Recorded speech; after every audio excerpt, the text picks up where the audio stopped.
pour l'enracinement de nos valeurs endogènes au sein de la diaspora. Et pour rappel, je tiens à vous souligner avec la petite expérience que j'ai depuis quelques années au niveau de l'Europe. Aujourd'hui, le Fa et le Vodou sont enseignés à l'université de Dijon, en France.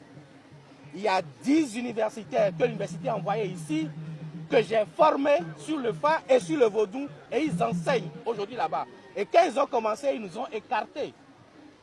Aujourd'hui, dans 4 universités américaines, le Fa et le Vodou sont enseignés. Et il y a quelques mois, ils avaient ouvert également une autre faculté en Russie qui enseigne le Fa.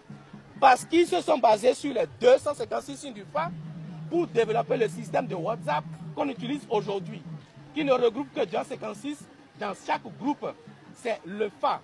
Donc il faudrait que nous puissions non seulement nous doter de cet assurance juridique afin de pouvoir bénéficier de ce qui nous revient de droit.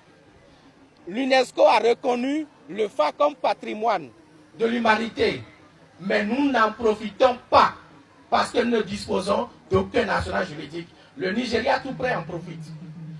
Et également pour souligner que beaucoup de pays de la sous-région ont légiféré sur les cultes endogènes et se sont dotés d'autres de ministères, d'autres de secrétariats d'État aux affaires endogènes, mais ces pays n'ont pas autant de potentialité culturelle et culturelle que le Bénin. J'ai travaillé sur la proposition de loi sur ce point-là avec les Maliens. Aujourd'hui, le Mali s'est doté d'un ministère aux affaires endogènes. Nous en avons aussi besoin ici, et je voudrais que les députés se penchent sur la question.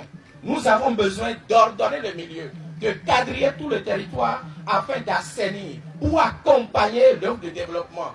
Aujourd'hui, le tourisme le plus rentable au monde, c'est le tourisme religieux. Tout le monde le sait. Si vous prenez la Mecque qui regroupe 4 millions à 5 millions à chaque pèlerinage, c'est une manne financière.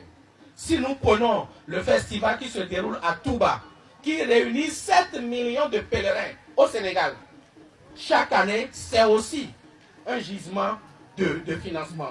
Nous avons besoin que vous nous accompagniez sur le plan législatif pour que nous puissions réellement faire décoller notre développement à partir du tourisme religieux. C'est également le lieu de remercier le chef de l'État et également nos députés pour la constitutionnalisation des cultes endogènes. Nous vous remercions, c'est déjà un grand pas et c'est à l'actif de nos députés. Mais aussi, je voudrais profiter de cette tribune pour remercier le chef de l'État et son gouvernement pour les actions en faveur des cultes endogènes du Bénin et lui réitérer, ou leur réitérer notre ferme engagement à les accompagner dans ce sens pour que les cultes endogènes retrouvent leur leitmotiv, en quelque sorte retrouvent leur lettre de noblesse pour que véritablement ne soyons plus la risée de nos frères d'en face.